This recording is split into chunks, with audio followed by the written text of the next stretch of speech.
Ang mabuting balita ng Panginoon ayon kay San Juan. Kung paanong iniibig ako ng Ama, gayon din naman iniibig ko kayo. Manatili kayo sa aking pag-ibig. Kung tinutupad ninyo ang aking mga utos, mananatili kayo sa aking pag-ibig. Kung paanong tinutupad ko ang mga utos ng aking Ama at ako'y nananatili sa kanyang pag-ibig, sinabi ko sa inyo ang mga bagay na ito upang mapasa inyo ang kagalakan ko at nang sa gayon ay malubos ang inyong kagalakan. Ang mabuting balita ng Panginoon. Word of the day, hear what God has to say.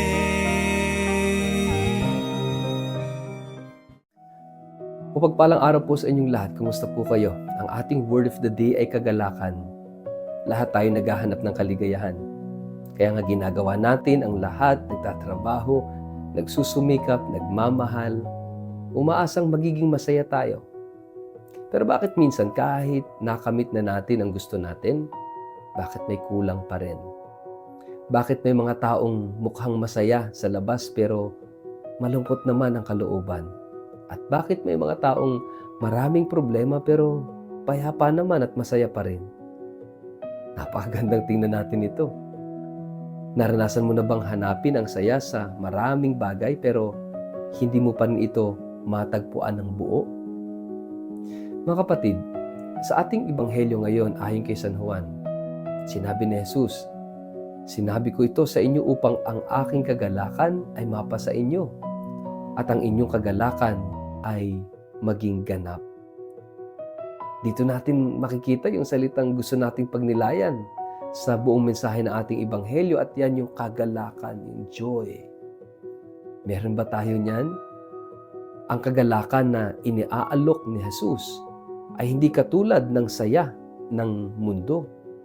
Higit pa rito, ang saya ng mundo ay pansamantala. Nandyan kapag maganda ang mga nangyayari, pero nawawala kapag may problema na. Di po ba? Madalas nating karanasan po yan. Pero ang kagalakan ni Kristo ay iba. Ito'y malalim, matatag, at hindi madaling mawala. At saan ito nanggagaling? Saan ito nagmumula?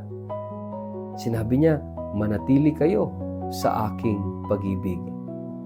Mga kapatid, ibig sabihin, ang tunay na kagalakan ay nagmumula, nanggagaling sa panatili natin sa pag-ibig ng Diyos. Wala yan sa tagumpay, wala sa pera, wala sa relasyon lamang, kundi sa relasyon mo kay Kristo, sa ating ugnayan sa Diyos. At paano tayo mananatili sa kanyang pag-ibig? Ito ay isang napakahalagang tanong. At sabi doon, kung tinutupad ninyo ang aking mga utos, mananatili kayo sa aking pag-ibig. Ibig sabihin, ang kagalakan ay bunga ng pagmamahal. At ang pagmamahal ay nakikita sa ating pagsunod. Kaya kapag pinili mong magmahal kahit mahirap, may kagalakan. Kapag pinili mong sumunod kahit hindi ito madali, may kagalakan. Kapag pinili mong manatili sa Diyos, may kagalakan. Kahit marami ka pang tanong, hindi ito laging madali, syempre, pero ito'y totoo. Kaya nga, ang pinakamalalim na katotohanan dito na sinasabi sa atin ay yung kagalakan na hinahanap natin ay hindi makikita sa pagkuha, kundi sa pananatili sa pag-ibig ng Diyos. Minsan kasi iniisip natin, mas magiging masaya ako kung makuha ko ito. Mas magiging okay ako kung mangyayari ito. Para bang tayo yung nagbibigay ng kondisyon sa Diyos para maging masaya tayo? Ang totoo, kahit makuha mo ang lahat, kung wala ka sa pag-ibig ng Diyos, mayroon at mayroong kulang. Kaya ang tunay na tanong sa atin ay hindi, ano ang magpapasaya sa akin, kundi nananatili ba ako sa pag-ibig ng Diyos? Dahil ang tunay na kagalakan ay hindi bunga ng sitwasyon, ito'y bunga ng relasyon. At kapag nasa Diyos tayo, Kahit marami tayong problema, kahit maraming mga kapighati at kabiguan, may kagalakan pa rin tayong nakikita. Ngayong panahon ng Pasko ng Pagkabuhay, inaanyayahan tayo ni Jesus na maranasan ang tunay na kahulugan ng kagalakan. Huwag mong hanapin ang saya sa pansamantalang mga bagay at sa mga mababaw na pamumuhay. Huwag kang makontento sa panandaliang kasiyahan. Lumalim tayo sa pag-ibig ng Diyos. Maglaan ng oras sa pananalangin. Makinig tayo sa Kanyang salita. Sundin yung Kanyang mga utos, yung Kanyang kalooban. At araw-araw piliin nating manatili sa Kanyang pag-ibig.